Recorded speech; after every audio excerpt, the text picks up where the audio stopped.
I think that everybody starts in this industry as a fanboy, and the fanboy never really leaves you. You have to be a fanboy in order to be in this industry. It's a tough industry to be in, and it is driven by passion, and the creativity comes from that passion. So you absolutely have to be a fanboy in some way in order to even exist in this industry and to even do well in this industry, I think.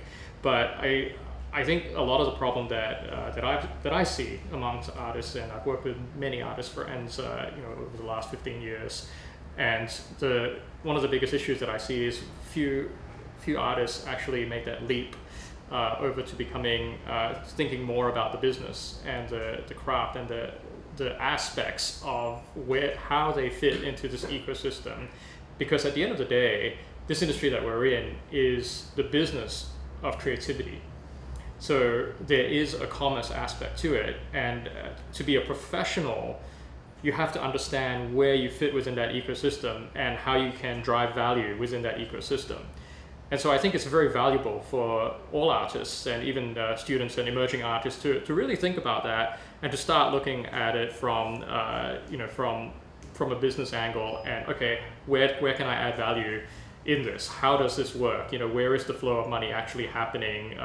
From within the studios that I work in or that I want to work in, and how can I contribute in that way?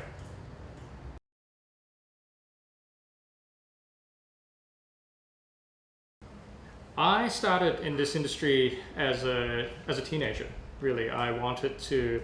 When I was growing up, I had played video games such as Wing Commander. I had watched Macross, or Robotech, as it was called, and also I think when I got to Star Wars Episode 1, when that came out in the late 90s, I became very, very interested in the actual creation of these images, computer-generated imagery.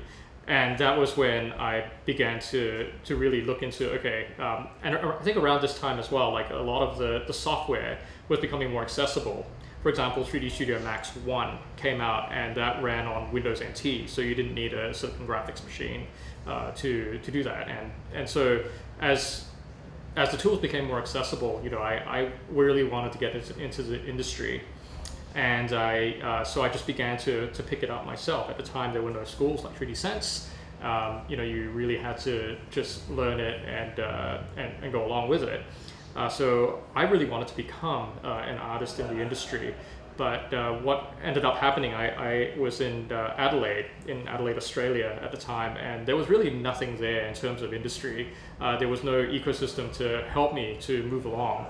And so I started a web forum called CG Talk, which then became CG Society. Essentially what I wanted to do was to bring other like-minded people who were interested in getting into the craft and just providing a way for them to be able to communicate online and to be able to share online. And so that was how I got into this industry.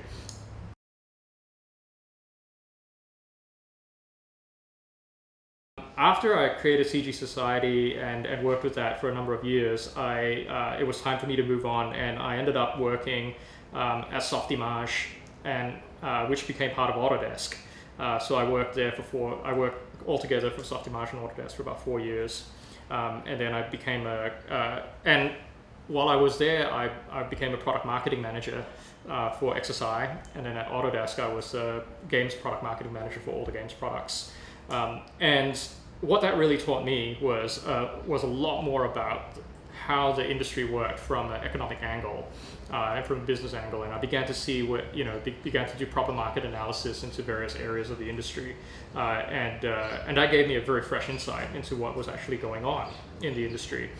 And after that, about 4 years ago, I started my own company, which is called Ballistiq, which is a web and mobile development company, and we ended up staying in this industry, and we did a lot of community sites for Autodesk, NVIDIA, and Noma School of Visual Effects, and many others. And about 2 years ago, we started on a project called Artstation.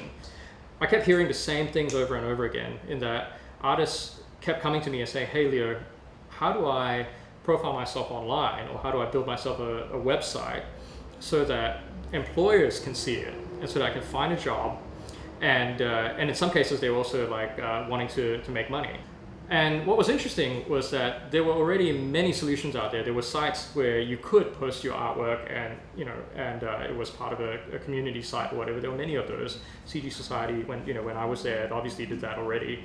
How do you bring the industry together in such a way so that you can have these individualized portfolio sites where artists can put their best foot forward, show the work that they've done, and bring all the recruiters in as well from all the different studios so that you can see all the work that they've done. A lot of the artists that we spoke to, they were telling us the same problems that they had with all of these websites that they were creating.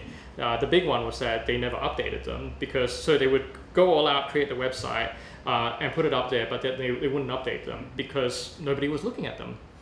And then over time they just forgot how to. And so that was very interesting. So we created ArtStation predominantly as a means for artists to showcase their artwork in a very slick way and find work and eventually make money.